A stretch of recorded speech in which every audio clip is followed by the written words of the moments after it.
साथियों, चैनल हिंदी विषय एवं साहित्य में आपका हार्दिक अभिनंदन है। आज हम गद्य विधाओं के अंतर्गत कहानी प्रकरण से संबंधित 50 महत्वपूर्ण प्रश्न सॉल्व करेंगे।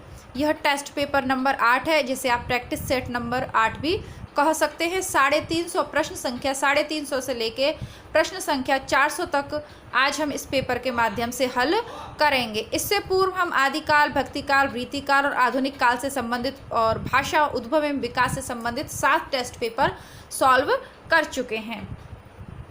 इस टेस्ट पेपर को शुरू करने से पहले मैं आपसे कहना चाहूँगी कि जो लोग भी हमारे चैनल से नए जुड़े हैं और जिन्होंने भी चैनल को सब्सक्राइब कर लिया है, वो बेल आइकन में ऑल वाला ऑप्शन जरूर प्रेस करें। जैसे ही आप बेल आइकन को प्रेस करते हैं, वह 2 ऑप्शन आपको दिखाई देंगे, ऑल और पर्सनलाइज। तो ऑल वाला ऑप्शन आपको प्रेस करना है ताकि डेली नोटिफिकेशंस आपको मिलते रहें।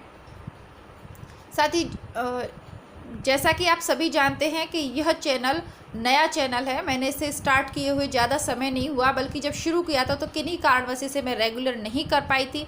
लेकिन अब इसको नियमित रूप से इस पर 1 से 2 क्लासेस तो नियमित ही मैं इस पर डालती रहती हूँ। और आप लोग यदि नेट परीक्षा या असिस्टेंट प्रोफेसर भर्ती के लिए इस चैनल को देख रहे हैं तो मैं आप सबसे कहूँगी कि प्लेलिस्ट ज़रूर चेक करिए, क्योंकि प्लेलिस्ट में आपके जो भी विषय सामग्री है उससे संबंधित क्रमबद्ध रूप से सारे वीडियोस लगे हुए हैं, तो आप वहां जाके प्लेलिस्ट को चेक करें।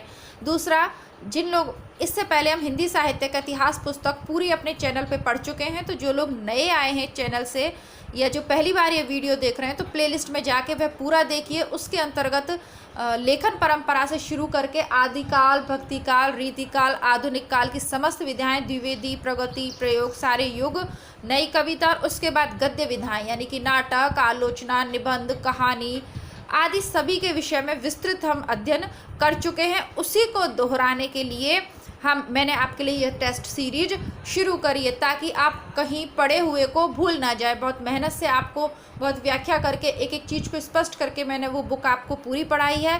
तो अब क्योंकि परीक्षा जो है थोड़ा सा आगे खिसकने की भी संभावना है, ऐसा कोई ज़रूरी नहीं है लॉकडाउन के कारण कि वह परीक्षा नियत तिथि पे हो जाएगी। इसीलिए सब लोगों से नम्र निवेदन है कि इन टेस्ट पेपर को सॉल्व करने से पहले वो पुस्तक देखते रहिए, कहीं ऐसा ना हो कि आप पेपर तक उसको भूल जाएं। तो कुछ नियमित समय के अंतराल पर उसको दोहराव कार्य करते रहिए। और आप लोग कहना नहीं मानते हो, है ना, थोड़े से आलसी हो जाते हो, इसीलिए मैं ये टेस्ट पेपर की सीरीज़ लाई हूँ, ताकि यदि आप उसको दोहराएं नहीं तो कम से कम इन टेस्ट सीरीज़ के माध्यम से, प्रैक्टिस सेट के माध्यम से आपका रिवीजन होता रहे और परीक्षा में आप अवश्य ही सफलता को प्राप्त कर लें।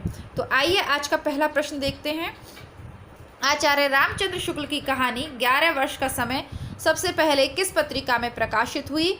तो यह सरस्वती पत्रिका में, जिसके कि संपादक थे महावीर प्रसाद द्विवेदी जी, और 1903 में उन्होंने संपादन कार्य संभाला था सरस्वती पत्रिका का, उसमें यह प्रकाशित हुई। और द्विवेदी युग का नामकरण भी महावीर प्रसाद द्विवेदी जी के नाम पर ही हुआ है। आधुनिक हिंदी की प्रथम मौलिक कहानी लेखिका किसे माना जाता है? तो बंग महिला को प्रथम मौलिक कहानी लेखिका माना जाता है। और इनकी प्रसिद्ध कहानी है दुलाई वाला, जो नेट परीक्षा के सिलेबस में लगी हुई है। तो और इन्हीं का, ठीक है, तो इन्हीं का जो दूसरा नाम है वह है राजेंद्र बाला घोष। इस तरीके के तीनों ही प्रश्न परीक्षा में पूछे गए, इसलिए मैंने साथ के साथ आपको क्लियर कर दिया। हिंदी कहानी में यथार्थवादी परंपरा की नींव किसने डाली? हम सभी जानते हैं, प्रेमचंद ने। अब देखते हैं हमारा 354 नंबर का प्रश्न, ताई कहानी का लेखक कौन है? तो ताई कहानी के लेखक हैं विशंबर नाथ शर्मा कौशिक। 355 नंबर का प्रश्न देखते हैं, मानसरोवर नामक पुस्तक के विभिन्न खंडों में किस साहित्यकार की कहानियां संकलित हैं? तो प्रेमचंद के कहानी संग्रह का नाम है मानसरोवर और उसके 8 संग्रह हैं, 8 खंड हैं, यानी 8 खंडों में इनकी प्रकाशित कहानियां हैं, क्योंकि इन्होंने बहुत ज़्यादा कहानी लिखी, 300 से भी अधिक कहानी इन्होंने अपने जीवन काल में लिखी। कथा लेखिकाओं में हिंदी की कथा लेखिका कौन है? तो होमवती देवी हिंदी की कथा लेखिका है। महाश्वेता देवी बांग्ला की प्रसिद्ध लेखिका हैं। तो ये हिंदी की प्रसिद्ध इसमें से होमवती जी हैं। माधवराज सप्रे की किस कहानी की चर्चा हिंदी की पहली कहानी के संदर्भ में की जाती है? टोकरी भर मिट्टी। यह हमारे सिलेबस में भी है, नेट परीक्षा के में भी।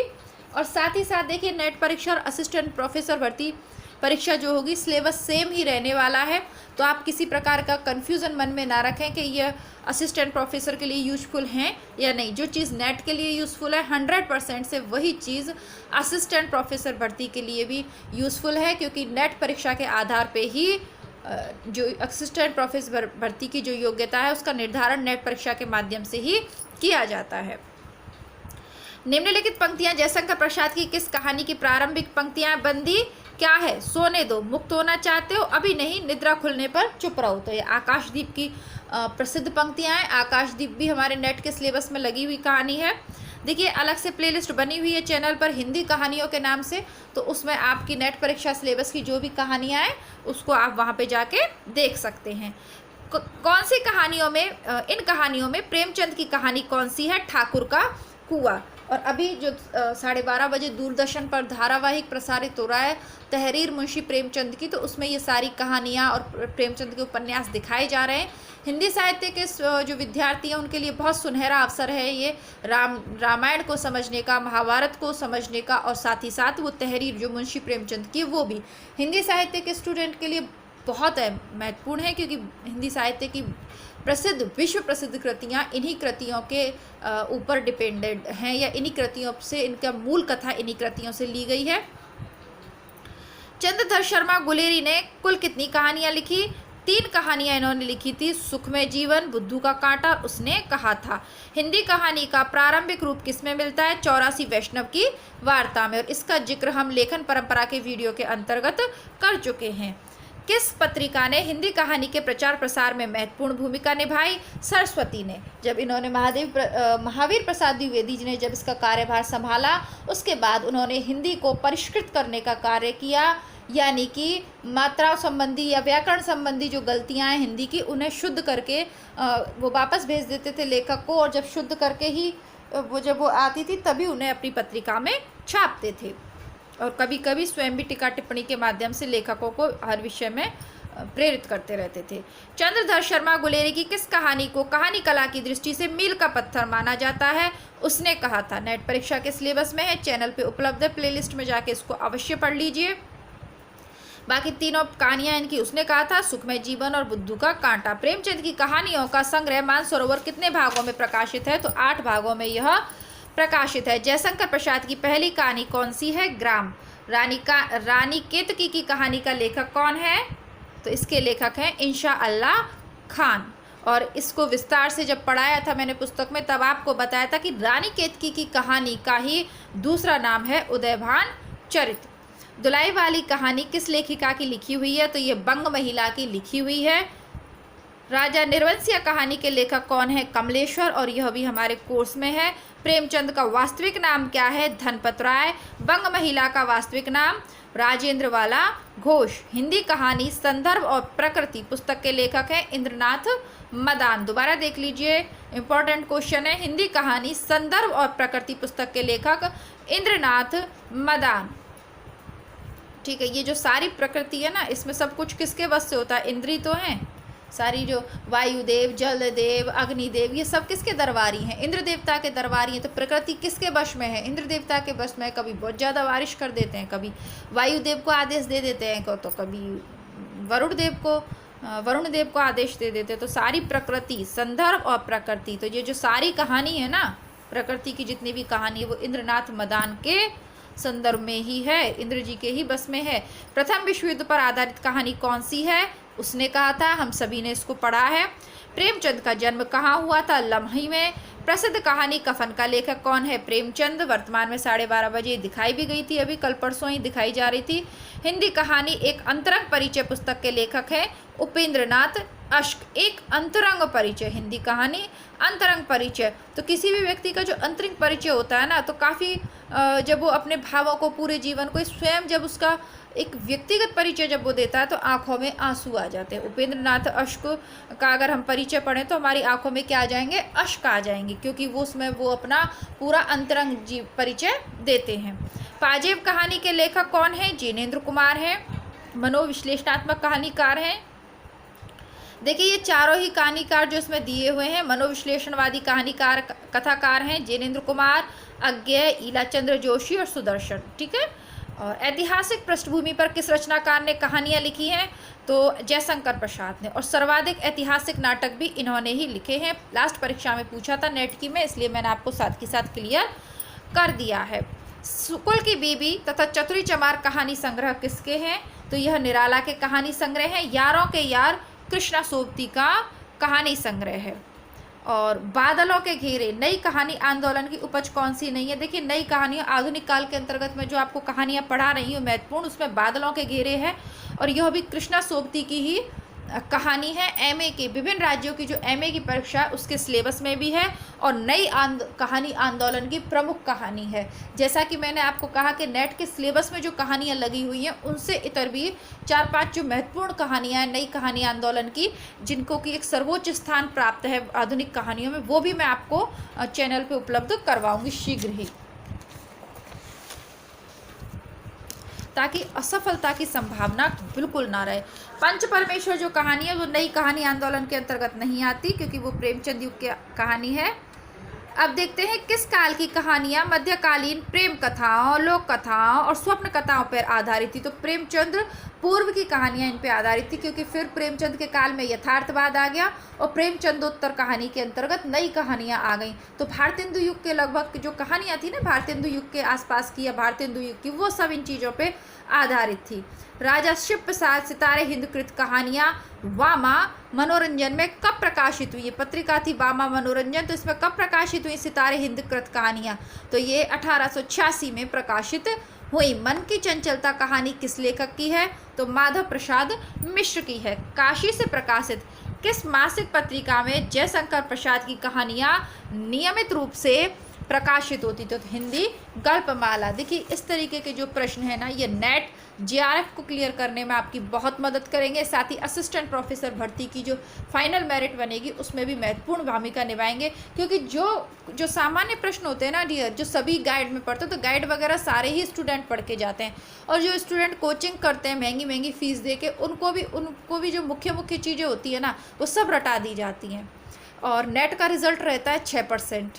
तो यानी कि आपको जो सारे बच्चे जिस आंसर को करके आ रहे हैं वो तो प्रश्न आपको बिल्कुल गलत करने ही नहीं है, बल्कि कुछ ऐसे प्रश्न भी आपको सही करने पड़ेंगे नेट की परीक्षा में जो अन्य लोग उसको नहीं कर पाएंगे। तो ऐसे ही महत्वपूर्ण प्रश्नों में से एक है ये, पूछा जा सकता है कि जयशंकर प्रसाद की कहानियाँ नियमित रूप से कहाँ प्रकाशित होती थी? तो हिंदी गल्पमाला के अंतर्गत ये प्रकाशित होती थी। 2 बांके कहानी किसकी है? भगवती चरण वर्मा की है। किस कहानीकार ने कहानी को गमले में लगे फूल का पौधा बताया? तो ये बताया था प्रेमचंद जी ने, याद कर लीजिए। वर्तमान में कथन बहुत पूछे जाते हैं। 1909 में वृंदावन लाल वर्मा ने कौन सी कहानी लिखकर ऐतिहासिक कहानियों की परंपरा को जन्म दिया? राखी बंद भाई। देखिए, इसको हम पढ़ चुके हैं, जब हमने कहानी पढ़ी थी ना चैनल पे, उस समय जब वो इतिहास की पुस्तक हम पढ़ रहे थे, बहुत ही सरल और संक्षिप्त रूप में पूरे इतिहास को हमारे सामने प्रस्तुत करती हुई बहुत ही ऑथेंटिक पुस्तक है, जो आपको चैनल पे उपलब्ध करवाई है मैंने। लेकिन आप लोगों की कमी ये है कि आप जो फर्स्ट वीडियो होता है उसको देखते हो, मान लीजिए 50 लोगों ने देखा, 50 में से 25 लोग पहुँचते हैं सेकेंड थर्ड वीडियो तक, फिर वो 10 हो जाते हैं और घटते घटते संख्या कम हो जाती है आप लोगों की, और आप लोग भटकते रहे। मैं देखती हूँ हर चैनल पे जा रहे हैं, कौन सी पुस्तकें महत्वपूर्ण है, कौन सा ये है, क्या पढ़ें क्या नहीं पढ़े, क्या पढ़ें क्या नहीं पढ़े। पता नहीं आप लोग एमए मास्टर डिग्री कंप्लीट करके आए हैं और इतना कंफ्यूज क्यों हैं आप लोग? अरे आपने जो बीए में एमए में पढ़ रखा है नेट परीक्षा में वो ही आएगा।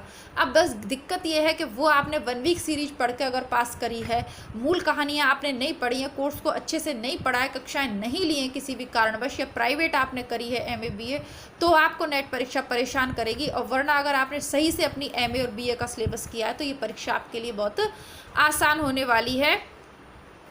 तो प्लीज़ आप लोग आलस्य को त्यागें सबसे पहले, है ना। समय का सदुपयोग करें। यदि लॉकडाउन के कारण हमें ज़्यादा समय मिल रहा है तो उसका सदुपयोग करें।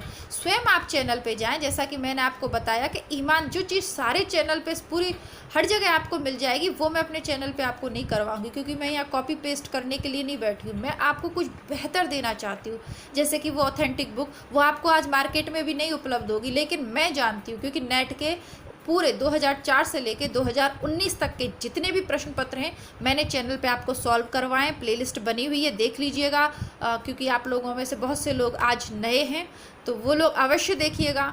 तो इसलिए मुझे पता है कि कितने प्रश्न पूछे गए हैं उस किताब में से। और अगर आप साथ में केवीसी रटा हुआ KVS TG GSSB NVS की TGT PGT की तैयारी कर रहे हैं हिंदी की, तो फिर मैं कहूँगी कि वो बुक आपके लिए रामबाण होने वाली है। उससे बाहर शायद ही कोई प्रश्न जाए। हिंदी साहित्य के इतिहास में संभावना नहीं है, क्योंकि जितने भी पुराने पेपर मैंने अभी तक देखे हैं, सॉल्व करवाए हैं आप लोगों को, उससे बाहर कोई प्रश्न मुझे नहीं मिला। कम से कम TGT PGT में तो बिल्कुल भी नहीं। ठीक है, तो और NTA भी जो संस्था पेपर लेती है लगातार प्रयोग कर रही है अपने पेपरों में। देखेंगे आप पिछले NTA UGC NTA द्वारा जो आयोजित पेपर है, तीनों में बार बार पैटर्न को बदल रही है, बार बार प्रश्नों के तरीके बदल रही है। इस सब पे हम एक रणनीति बनाएंगे, व्यापक चर्चा करेंगे, लेकिन वो फिर बाद में करेंगे। अभी सबसे पहले हम अधिक से अधिक अपने जो पढ़ा है, देखिए नया पढ़ने के चक्कर में, जैसे कि अवनी जी का कमेंट आ रहा है, मैम नेट सिलेबस के अकॉर्डिंग पढ़ाई। अवनी जी, मैं नेट सिलेबस के अकॉर्डिंग ही पढ़ा रही हूँ। आप लोग ज़्यादा पढ़ने के चक्कर में कहीं ऐसा ना हो कि जो पढ़ा है उसको भी भूल जाएं। ठीक है, एक तो आप ईमानदारी पूर्वक प्रयास नहीं करते हैं, क्योंकि यदि ईमानदारी पूर्वक प्रयास है तो जितना फर्स्ट वीडियो में व्यूज़ आ रहे हैं उतने सेकंड में भी आने चाहिए। यानी कि आप फर्स्ट वीडियो देखते हो, प्लेलिस्ट बनी हुई है, क्रम से सारे वीडियोस लगे हुए, आप नहीं देख रहे, और उसके बाद अगर आप ये टेस्ट पेपर लगाएंगे, जाहिर सी बात है कि आपको इनमें से उत्तर नहीं आएंगे, क्योंकि आपने ईमानदारी से उस पुस्तक को पढ़ा ही नहीं है। ठीक है, तो पहले आप बजाय भटके नहीं, मोटे मोटे ग्रंथों को एक बार भी नहीं पढ़ पाएंगे आप परीक्षा तक। इससे अच्छा है कि सरल चीज़ों को, जो कि आपकी सोच का विस्तार करती हैं, उनको 10 बार पढ़ लीजिए, याद कर लीजिए। क्योंकि नेट का जो परीक्षक है ना, वो हमें पास करने के लिए नहीं बैठा है। वो इस तरीके के प्रश्न पत्र में डालेगा घुमा के कि हम उसको क्लियर नहीं कर पाए, क्योंकि उसको सिर्फ 100 में से 6 बच्चे ही पास करने हैं। आप जानते हो कि 6% स्टूडेंट का ही सिलेक्शन होता है नेट परीक्षा में। मैं आपको डरा नहीं रही हूँ, बल्कि आपको वास्तविकता से अवगत करवा रही हूँ, ताकि आप भ्रमित होकर इधर उधर ना भटकें, है ना। बुक सेलर के पास जाके भैया नेट परीक्षा के लिए कोई किताब हो तो दे दो, ये नहीं करना है। आप लोग MA करके आए हो, सब सोचते समझते हो, काफ़ी समझदार हो। ये थोड़ा सा ये टिकटॉक है, व्हाट्सएप है, ये सारा कुछ छोड़ दीजिए। अगर आपको नेट परीक्षा क्लियर करनी है तो ये सब छोड़ के साइड में रख दीजिए। एक बार अच्छे से तैयारी में लग जाइए और आपकी बार JRF पार, है ना। आगे बढ़ते हैं। देखिए, मैं हर वीडियो में आपको मोटिवेट करने का प्रयास करती हूँ, ताकि किसी भी तरीके से देखिए, पूरी बुक आपको चैनल पे इस तरीके से कोई नहीं पढ़ाएगा। मुझे नहीं लगता कि कोई पढ़ाएगा। आगे पढ़ा दे तो वो अलग बात है, क्योंकि यूट्यूब है तो इसकी कुछ कमियाँ भी हैं। यहाँ कॉपी पेस्ट का मामला चलता ही रहता है, जो कहीं से उठाया बस पढ़ा दिया, ये सब चलता रहता है। इसीलिए मैंने नोट्स मेरे पास भी पढ़े हैं, क्योंकि जब परीक्षा हमने भी पास की है तो जाहिर सी बात है कुछ चीज़ें मेरे पास भी होंगी। लेकिन मुझे ये लगा कि वो तो आपको सभी जगह मिल रही हैं ना, तो फिर आप मेरा ही चैनल क्यों देखें। ठीक है, तो बस वो बहनें हैं जो घर से तैयारी कर रही हैं, शादी के बाद तैयारी करने में कितने एफर्ट्स लगाने पड़ते हैं ये मैं बेहतर तरीके से जानती हूँ। और जो आर्थिक स्थिति कमज़ोर होने के कारण कोचिंग सेंटर नहीं कोचिंग ज्वाइन नहीं कर पाते भाई बहन, या जो भाइयों को जॉब करनी पड़ती है घर की स्थिति संभालने के लिए, तो वो भी उतना टाइम नहीं दे पाते। तो मेरा एक छोटा सा प्रयास है ऐसे सभी लोगों का मैं अपने चैनल के माध्यम से थोड़ी सी सहायता कर पाऊँ। और जब आप सब लोगों का भला होगा तो मेरा भला तो स्वतः ही ईश्वर करेगा। तो बस इसी कामना के साथ मैंने अपना ये चैनल स्टार्ट किया है।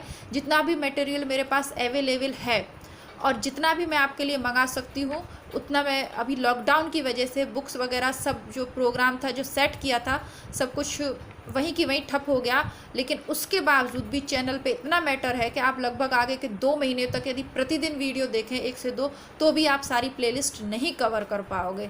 तो मैं आपसे यही कहूँगी कि इधर उधर भटकने की बजाय एक जगह पहले आप प्लेलिस्ट चेक करिए और उसमें से देखिए। आप लोगों ने अपनी रणनीति, अपना टाइम टेबल और ये सब बना लिया होगा कि क्या क्या पढ़ना है, देखिए कि वो आपके काम का है या नहीं। एंड आई एम 100% श्योर हूँ मैं कि आप एक बार जब ये गहनता से अध्ययन करेंगे तो आप स्वयं गुणवत्तापूर्ण अध्ययन क्या होता है इसे जान जाएंगे, समझ जाएंगे और आप यह भी विश्वास करेंगे कि आप सही जगह पर ही आए हैं। आगे बढ़ते हैं, बहुत सारी बातें हो गई, जल्दी से देखते हैं। बिखरे मोती और उन्मादिनी किस कथा लेखिका की कहानियाँ हैं? में किस कथा लेखिका की कहानी संग्रहित है? तो यानी कि ये बिखरे मोती और उन्मादी कहानी संग्रह है। तो ये सुभद्रा कुमारी चौहान के कहानी संग्रह है। प्रेमचंद की कहानियों के 3 दौर में कौन सा दौर सम्मिलित नहीं है? व्यक्तिवाद सम्मिलित नहीं है। आदर्श, पहले उन्होंने यथार्थवादी कहानी लिखी, फिर आदर्शवाद से संबंधित लिखी, अंत में वो आदर्शोन्मुख यथार्थवादी कहानियाँ लिखने लगे और व्यक्तिवाद उनकी कहानियों में कभी नहीं रहा। आदर्शोन्मुख यथार्थवादी हैं, ये प्रश्न पूछा गया है, याद रखिएगा। लहना सिंह, सूबेदारनी और वजीरा सिंह किस विख्यात कहानी के पात्र हैं? उसने कहा था जयशंकर प्रसाद की कहानी ग्राम पहले किस पत्रिका में प्रकाशित हुई थी? तो पहले इंदु पत्रिका में यह प्रकाशित हुई थी, यह आपको याद रखना है। कहानी संग्रह इंद्रजाल किस लेखक का है? तो जो इंद्रजाल है वो जयशंकर प्रसाद का है। अपना अपना भाग्य कहानी के लेखक कौन है? जिनेंद्र कुमार है। प्लेलिस्ट में जाके इसे पढ़ लीजिएगा।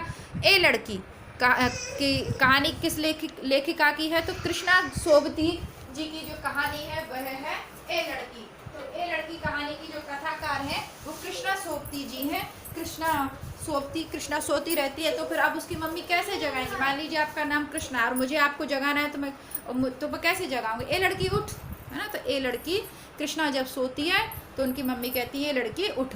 लाल पान की बेगम तथा तीसरी कसम कहानियों का लेखक कौन है? फणीश्वर नाथ रेणु। और दोनों ही कहानियां नेट परीक्षा के सिलेबस में लगी हुई हैं, चैनल पे उपलब्ध है, आप प्लेलिस्ट में चेक कर लीजिएगा। फैंस के इधर उधर कहानी संग्रह किसका है? ज्ञान रंजन जी का है। ज्ञान रंजन की कहानी पिता इसमें से लगी हुई है, तो वो भी आप देख लीजिएगा। हिंदी कहानी पहचान और परख पुस्तक के लेखक कौन है? इंद्रनाथ मदान। और इन्हीं की एक पुस्तक थी हिंदी कहानी संदर्भ एवं प्रकृति। तो प्रकृति इंद्र के बस में है, इससे मैंने आपको याद रखने के लिए कहा था और मुझे स्वयं भी याद हो गया, तुरंत मैंने पहचान लिया कि इनकी एक महत्वपूर्ण पुस्तक है कहानियों से संबंधित, प्रकृति, संदर्भ और प्रकृति। और ये दूसरी पुस्तक है हिंदी कहानी पहचान और परख। प्रेमचंद ने लगभग कितनी कहानियां लिखी? 300 से अधिक। आज़ादी के बाद हिंदी कहानी का पहला पड़ाव किस आंदोलन के रूप में आया? नई कहानी के रूप में। डिप्टी कलेक्ट्री कहानी का लेखक कौन है? तो इसके लेखक हैं अमरकांत। और अमरकांत की कहानी जिंदगी और जो कभी कल ही हमने चैनल पे पढ़ी है। जैसा कि मैंने कहा कि जो नया कहानी आंदोलन है इसकी जो प्रमुख कहानियां हैं वो भी मैं आपको करवा दूंगी, ताकि जो एमए वाले स्टूडेंट हैं उनकी तो मदद हो ही जाए। साथ ही जैसे कि पिछली बार वापसी कहानी की कथा वस्तु पूछ ली थी, जबकि वो सिलेबस में ही नहीं थी, लेकिन हिंदी नई कहानियों में अपना विशिष्ट स्थान रखती है, इसीलिए पूछ लिया गया था उसको। तो कहने का तात्पर्य यह है कि 2-4 कहानी अगर ज़्यादा, ये कोई उपन्यास तो है नहीं कि इनमें बहुत ज़्यादा टाइम लगेगा। एक कहानी को सुनने में 1 दिन लगता है ना, 1 दिन से मतलब कुछ घंटे ही लगते हैं, 1 घंटा 1.5 घंटा बस। तो 3-4 कहानियाँ एक्स्ट्रा पढ़ लें तो क्या दिक्कत है। आप घबराया मत करो बहुत जल्दी से। और मैं बेवकूफ़ बिल्कुल नहीं बनाती हूँ, मैंने उसमें स्पष्ट दिखाया कि ये एमए के सिलेबस में है, नेट सिलेबस में नहीं है। तो जो लोग पढ़ना चाहें पढ़ें, ठीक है। और जो लोग नहीं पढ़ना चाहें तो एमए के विद्यार्थियों के वो काम आ जाएंगे। आप अपने नेट सिलेबस के टेस्ट पेपर लगाइए, प्लेलिस्ट में जाइए, हिंदी साहित्य का इतिहास पुस्तक आपको रट जानी चाहिए। उसके बाद मैं आपको कठिन चीज़ों की ओर ले जाऊंगी, लेकिन जब तक मैं आपको वो पुस्तक आप पढ़ नहीं लेते, ये टेस्ट पेपर के माध्यम से अपना मूल्यांकन नहीं कर लेते कि आपको उसमें कितना याद है, ये सब रिवीजन मैं आपको करवा दूँ, उसके बाद फिर मैं आपको थोड़ी सी कठिनता की ओर ले जाऊँगी। सरल से हम कठिन की ओर बढ़ेंगे। जैसा कि बहुत से लोगों को नेट बहुत बार देने पर भी क्लियर नहीं कर पाते हैं, नेट हो जाती है, जेआरएफ नहीं हो पाती, कई सारी परेशानियां है ना। तो कहीं ना कहीं हमारी तैयारी में कमी है और उस कमी को दूर करना मेरा काम है। मैं आपकी सहायता के लिए ही बैठी हूँ। आपकी जो भी परेशानियां हो आप कमेंट जरूर कीजिए। तो आप लोग कमेंट नहीं करते तो कुछ पता नहीं चलता है। और मेरा भी एक ये नया प्रयास है, देखते हैं हम और आप एक दूसरे की कितनी मदद कर पाते हैं। मिलते हैं कल दूसरे टेस्ट पेपर नंबर 9 के साथ। और हिंदी कहानियों का क्षेत्र काफ़ी विस्तृत है, तो उस टेस्ट पेपर में भी हम हिंदी कहानियों से संबंधित 50 प्रश्न और सॉल्व करेंगे, है ना। मुझे लगता है कि केवल 50 प्रश्नों से पूरी हिंदी कहानी जगत की जो कहानियाँ उनको हम नहीं जान सकते, तो इसमें हम और करेंगे, यानी कुल 100 प्रश्न इसमें हम करेंगे। 50 आज, 50 कल की कक्षा में। तो हिंदी कहानी वाली जो पुस्तक मैंने आपको पढ़ाई उसमें से हिंदी कहानी टॉपिक आप पढ़ के आइएगा, ठीक है। हिंदी कहानियों का विकास, हिंदी साहित्य इतिहास की जो पुस्तक पढ़ाई है मैंने, प्लेलिस्ट बनी हुई है, उसमें पढ़ के आइएगा, ताकि कल आप अधिक से अधिक प्रश्नों के उत्तर दे पाएँ। इसमें से आपके कितने प्रश्न सही हुए ये भी आप कमेंट बॉक्स में लिख सकते हैं, यदि आप लिखना चाहो तो। वैसे बार बार कहने पे भी आप लोग लिखते नहीं हो, तो कहने का मन नहीं होता, लेकिन अगर फिर भी आप लोग नियमित रूप से कक्षाएं लेना चाहते हैं तो फिर आप लिख दें तो ज़्यादा अच्छा रहेगा। बाकी आपकी मर्जी है। मिलते हैं कल, तब तक के लिए नमस्कार, धन्यवाद, जय हिंद।